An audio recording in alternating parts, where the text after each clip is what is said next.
Hi, Chris Cabral here from the Healthy Habits Tribe, and today I'm creating this video to talk to you about soda addiction and what the 5-day group that we're going to put on Facebook is really about, to see if it's something that you think that you'd like to pay some attention to.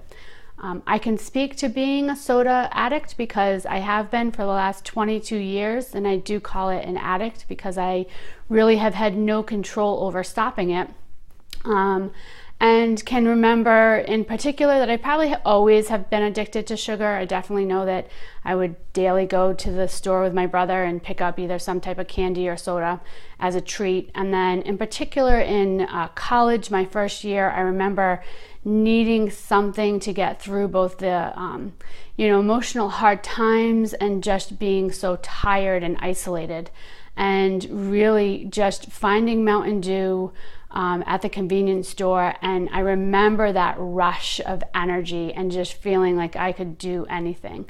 And it became a daily habit, and was a daily habit almost until March of this past year. And it had stages of pretty much always being addicted to the soda, and having different stages. The first stage of just feeling like it's okay, I don't even recognize that I'm addicted to this, to then knowing that I was addicted, but feeling like, I was okay. Like there weren't signs that were anyone could see or that I could really feel. To the next stage of feeling like I did need to do something about it. Convenience store clerks were noticing that I was getting soda every day, and I just remember the guilt of them noticing, or telling me how bad it was, like I didn't know that.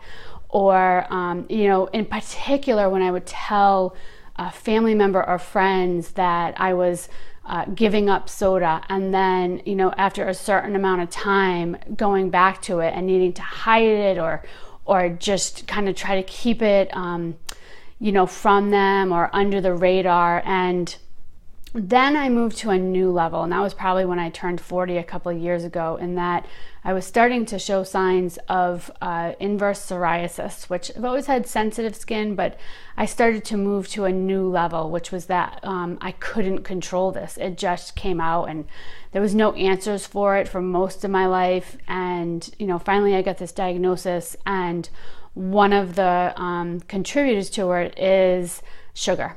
And just realizing that I was actually poisoning myself. And when you start doing the research about soda, you really do realize that it's a poison. Once I kind of had that mind shift in my mind that it was a poison, I was able to, in March, start to take it out of my diet and have successfully kept it off. I think the other piece was realizing it was an addiction, and that I couldn't just treat it as a treat. It really needed to be something that I just decided to stay away from, and work through it as if it was an addiction. And, when I had those cravings, just kind of go through a process. So for the 5-day Facebook group, it's really for someone who is kind of realizing that these things might be happening to them and want to pay attention a little bit to what's happening to them, and giving some strategies of how to take it out of your diet. So if you're interested, please just fill out the form below, and we'll make sure that we add you to the group. And we look forward to meeting you. Have a great day.